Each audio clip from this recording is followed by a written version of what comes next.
एक Indian origin scientist अंकुर गुप्ता ने एक ऐसी बैटरी टेक्नोलॉजी बना दी है जो फोन्स और लैपटॉप्स को बस 1 मिनट में चार्ज कर सकती है।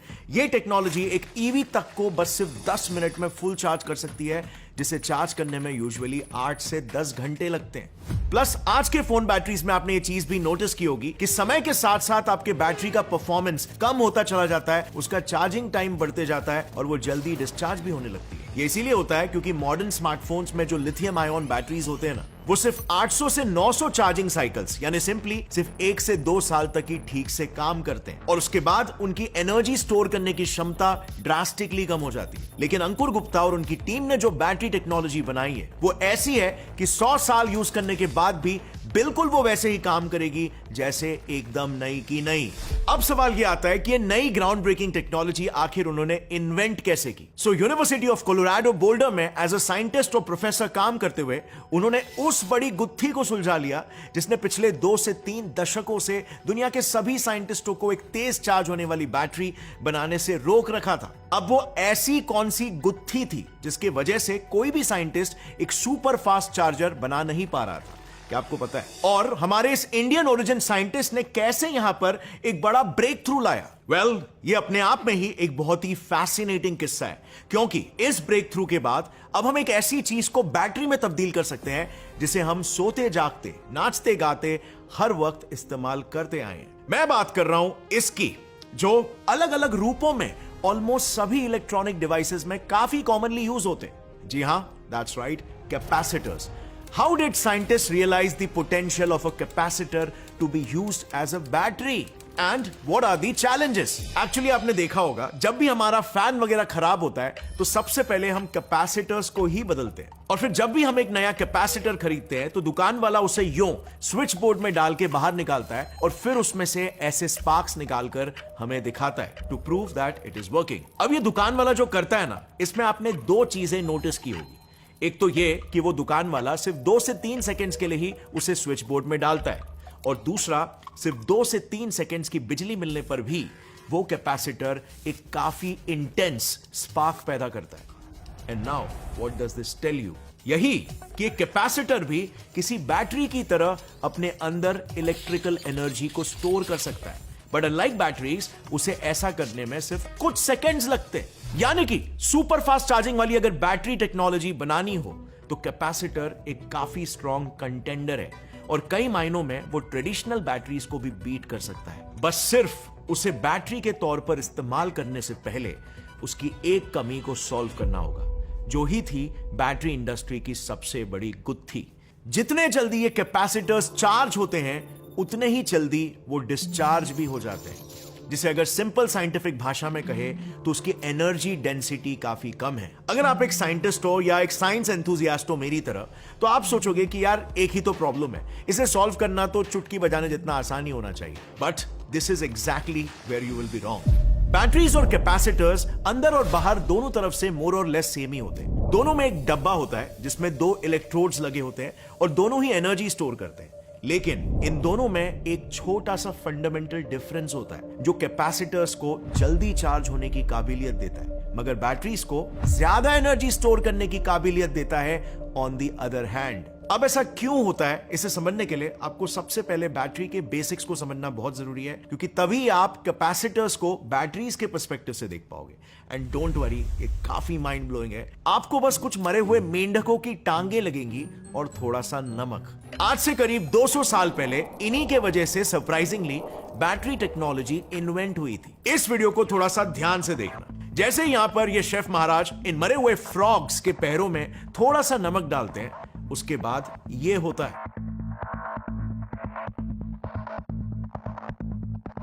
वो अचानक से टांगे जिंदा कैसे हो गई, मानो जैसे किसी ने इनकी टांगों में बैटरी लगा दिया हो, है ना? पता है ऐसा क्यों होता है? इसके पीछे का साइंस काफी इंटरेस्टिंग है। इनफैक्ट इसी से आज के मॉडर्न बैटरीज भी इंस्पायर्ड है। इसके बारे में हम कुछ ही देर में बात करेंगे, but you know what, science की ब्यूटी ही यही है कि वो एक प्रॉब्लम को देखता है और उसे फिक्स करने के लिए कॉन्स्टेंटली न्यू एवोल्यूशंस लाता रहता है। वेल, साल 1780 में एक इटालियन फिजिसिस्ट थे लुइजी गैल्वानी। मरे हुए फ्रॉग्स की टांगे हिलती हुई देख उन्हें ऐसा लगता था कि इसीलिए होता है क्योंकि मेंढकों की टांगों में एक स्पेशल तरह की इलेक्ट्रिकल एनर्जी पैदा होती है कॉल्ड एनिमल इलेक्ट्रिसिटी, जो उसे ट्विच कराती है। जी हां, मैं मजाक नहीं कर रहा हूं, ऐसा उन्हें लगता था। इसे उन्होंने इनफैक्ट अपनी लैब में डेमोन्स्ट्रेट भी करके दिखाया। उन्होंने दो वायर्स लिए जो दो अलग मेटल से बने थे और उन्हें एक ओर से आपस में कनेक्ट करके उनके दूसरे साइड के एंड्स को मरे हुए फ्रॉग लेग से कनेक्ट किया एंड इट रियली वर्कड। जैसे ही उन्होंने उन वायर्स से उन मेंढकों के पैरों को टच किया, वो तुरंत ट्विच करने लगे। यानी कि गैल्वानी ने सच में एक काफी अनोखी खोज कर ली थी, और एटलीस्ट ऐसा उन्हें लगा। दरअसल गैल्वानी ने जब ये सेम डेमोन्स्ट्रेशन अपने दोस्त अलेजांड्रो वोल्टा, जो कि एक फिजिसिस्ट के साथ साथ केमिस्ट भी थे, उन्हें दिखाया, तो उन्होंने इमीडिएटली आइडेंटिफाई कर लिया कि इलेक्ट्रिसिटी मेंढकों के पैरों की वजह से नहीं, बल्कि दो अलग मेटल्स यूज करने के वजह से पैदा हो रही है। उन्होंने इसे प्रूफ करने के लिए एक एक्सपेरिमेंट भी करके दिखाया।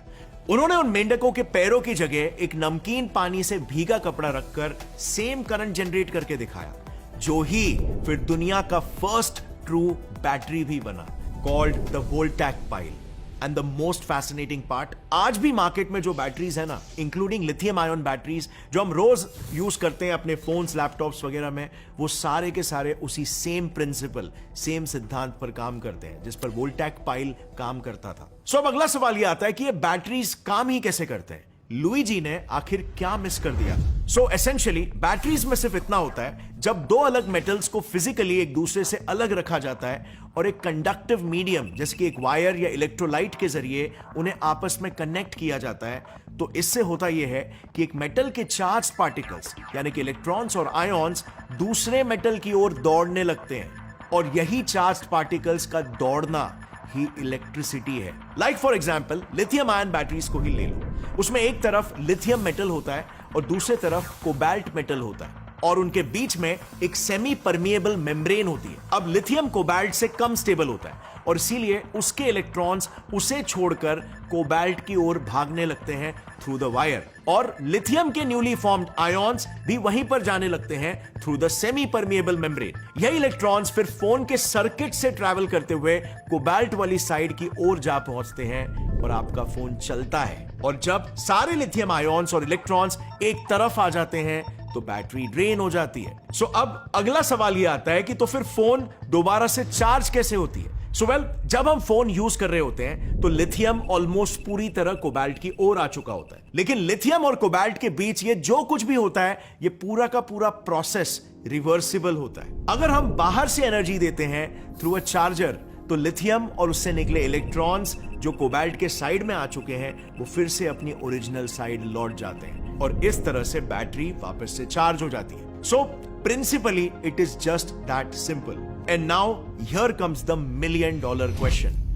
Why is it difficult to reduce charging time in traditional batteries? अगर मैकेनिज्म इतना ही सिंपल है, तो हम इतने सालों से सिर्फ 10 वॉट के मोबाइल चार्जर से ही अपने फोन को क्यों चार्ज करते आ रहे? इनफैक्ट अभी भी जो फास्ट चार्जर मार्केट में आए हैं, वो भी सिर्फ 45 वॉट्स, 67 वॉट्स या ज्यादा से ज्यादा 120 वॉट तक का ही पावर देते हैं। ऐसा आखिर क्यों इवन हमारे ईवीज को भी चार्ज करने में 8 घंटे लगते हैं। आई मीन अपने बैटरीज के केमिकल रिएक्शंस को रिवर्स करने के लिए सिंपली इलेक्ट्रिकल एनर्जी तो ही देनी है। तो ये प्रोसेस आखिर इतना कॉम्प्लिकेटेड क्यों है? क्यों ये अब तक का सबसे बड़ा बैटरी चार्जिंग टेक्नोलॉजी में प्रॉब्लम रहा है? एंड प्लस क्यों बोला जाता है कि किसी के फास्ट चार्जर से अपने फोन को चार्ज नहीं करना चाहिए, फोन खराब हो जाएगा? सो वेल, इसे समझने के लिए ना थोड़ा सा बेसिक समझ लेते हैं। सो इलेक्ट्रिकल एनर्जी आपके फोन या ईवी में कितने तेजी से ट्रांसफर होगी, उसे पावर कहते हैं, जिसे वॉट से रिप्रेजेंट किया जाता है। और यही वॉट दो चीजों पर डिपेंडेंट होता है, एक वोल्टेज और दूसरा करंट। और इसीलिए आप जब 10 वॉट का चार्जर यूज करते हो, तो उस पर आप देखोगे लिखा होता है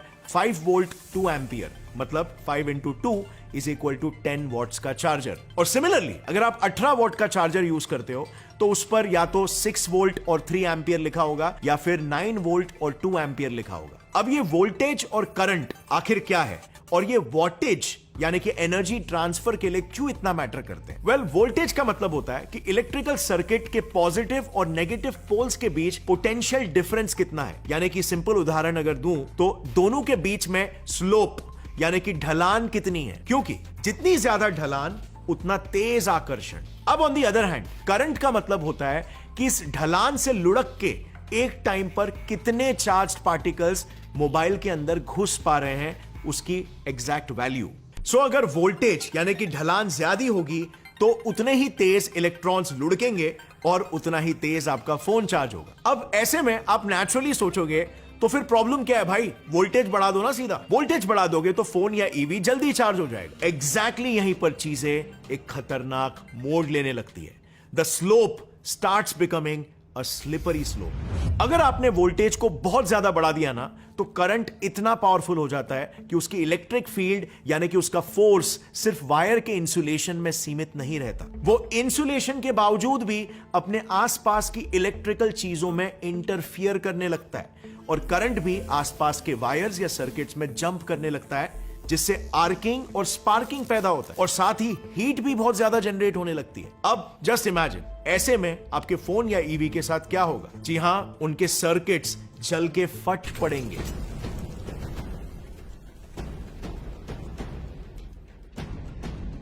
क्योंकि बैटरीज में जो मेटल इलेक्ट्रॉन्स लूज करता है वो मोस्टली इन मेटल्स में से एक होते हैं जो काफी रिएक्टिव होते हैं। And now in the same way अगर आप करंट को भी बढ़ाते हो तो भी ओवरहीटिंग की ही प्रॉब्लम की वजह से सेम ही रिजल्ट निकल कर आएगा।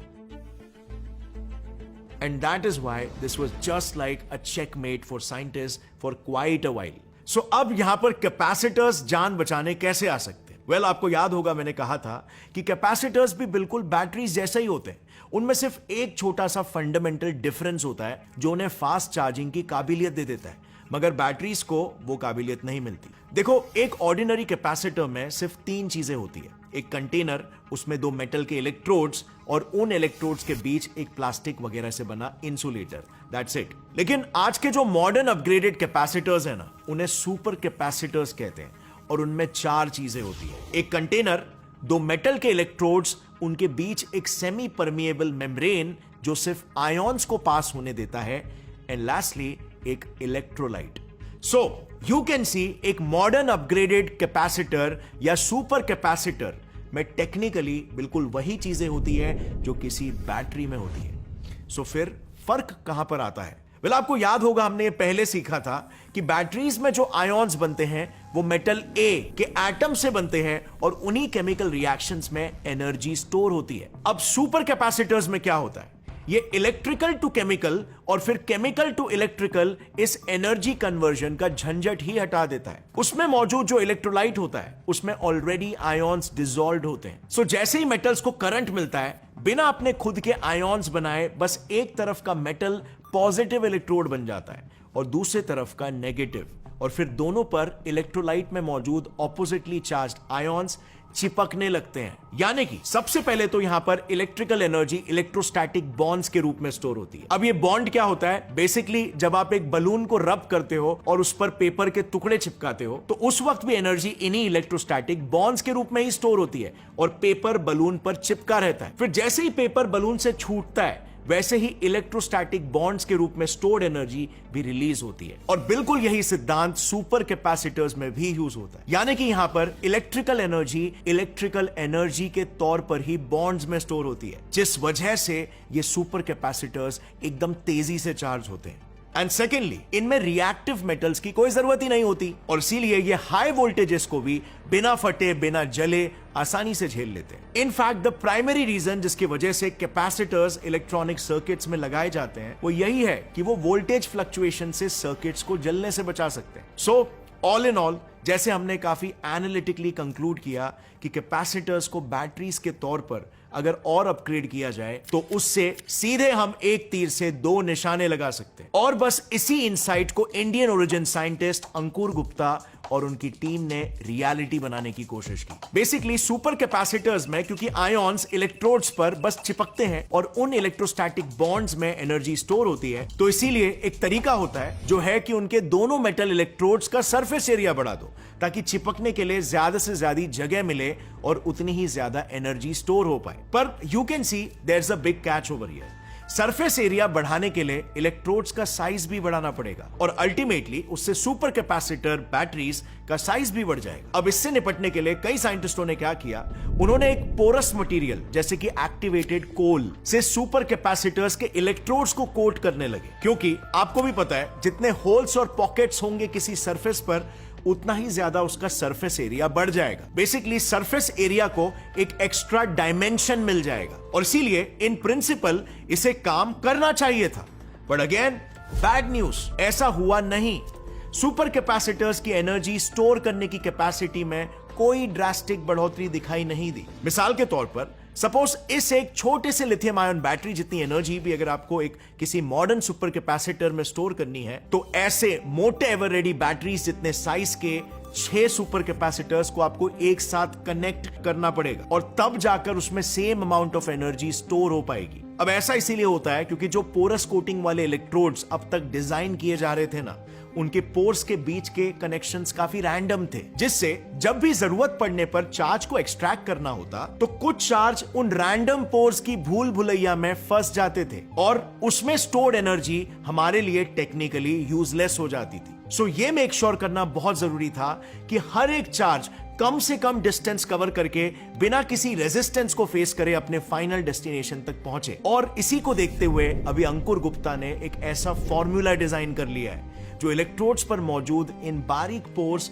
और उनके बीच के रैंडम कनेक्शंस को किसी इलेक्ट्रिकल सर्किट की तरह विजुअलाइज करने में मदद करता है। यानी कि अब तक जिन इलेक्ट्रोड्स का स्ट्रक्चर काफी रैंडम होता था, अब वो मैथमेटिकली स्ट्रक्चर्ड होंगे और उन्हें अब एक 3D प्रिंटिंग के जरिए इतने प्रिसिजन के साथ बनाया जा सकता है कि सरफेस एरिया एक्सपोनेंशियली बढ़ जाएगा। यानी अब से कुछ ही समय में आप अपने आसपास ऐसे गैजेट्स, ऐसे फोन्स और ऐसे ईवीज देखने लगोगे जो कुछ ही सेकंड्स में फुल चार्ज हो जाएंगे। बट बैटरी टेक्नोलॉजी की अगर बात करें तो it doesn't stop here at all.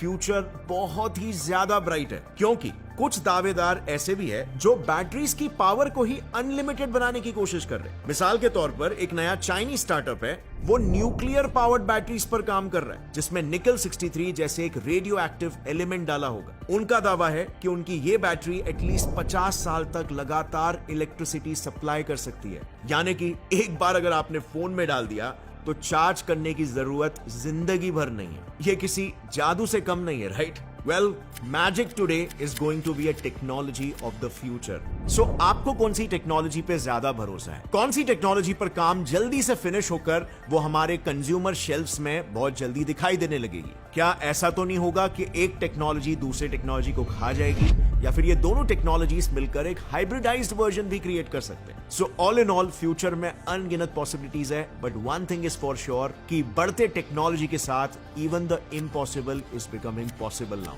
और अगर इस वीडियो से आपको कुछ भी नया सीखने मिला तो एक लाइक जरूर ठोकना। सी यू नेक्स्ट टाइम, तब तक के लिए टेक केयर, जय हिंद।